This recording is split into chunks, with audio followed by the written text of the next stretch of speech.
आगे बढ़ेंगे, लेकिन इन बारिशों के बीच हिलाकतों की भी खबरें आ रही हैं, नुकसानात की भी खबरें आ रही हैं, और सोबा जम्मू की क्या कुछ सूरत हाल है बताएंगे जरूर। बिल्कुल, सोबा जम्मू में भी मौसमी सूरत हाल बिल्कुल भी ठीक नहीं है और गुज़िश्ता 12 घंटों के दौरान अलग अलग मकामात पर हादसा भी पेश आए हैं, जिसके नतीजे में तकरीबन 3 अफराद जाँ बाग जबकि 10 जख्मी हो गए हैं।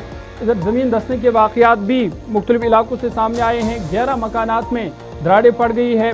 श्रीनगर हाईवे समेत कई सड़कों पर ट्रैफिक भी मुतासर हुआ है क्योंकि शदीद बारिशों ने तबाही मचा दी है।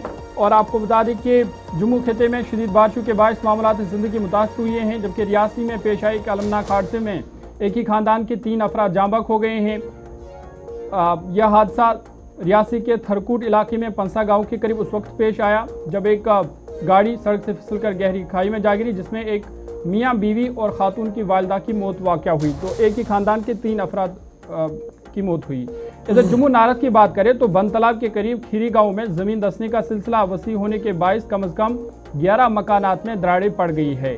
सूरत हाल के पेश नज़र इंतजामिया ने मुतासर खानदानों को महफूज मकामात पर अब तक मुंतकिल कर दिया है। साथ ही साथ शदीद बारिश और लैंडस्लाइडिंग के बायस जम्मू खिते के मुतअद्दिद सड़कों पर ट्रैफिक भी मुतासर हुई।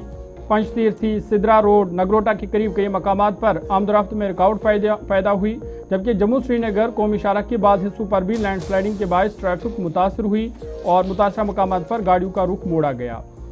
इसके अलावा वादी कश्मीर की बात करें तो पहलगाम खनाबल रोड भी लैंडस्लाइडिंग से मुतासर हुई।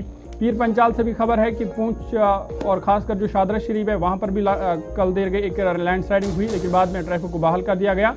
कुल मिलाकर ये जो रियासती महकमे मौसमियात की पेशन गोई है ना कि तेज़ बारिशें होंगी, कौमी शाहराह पर सफ़र करना मुश्किल हो जाएगा, लगभग उसी तरीके की सूरत हाल बन रही है। इसलिए आपने एहतियात करना होगा जी। 27 अगस्त तक ये सिलसिला जो है वो इसी तरीके से चलेगा, जिसके बाद सूरत हाल थोड़ी सी बेहतर होती हुई नज़र आ रही है।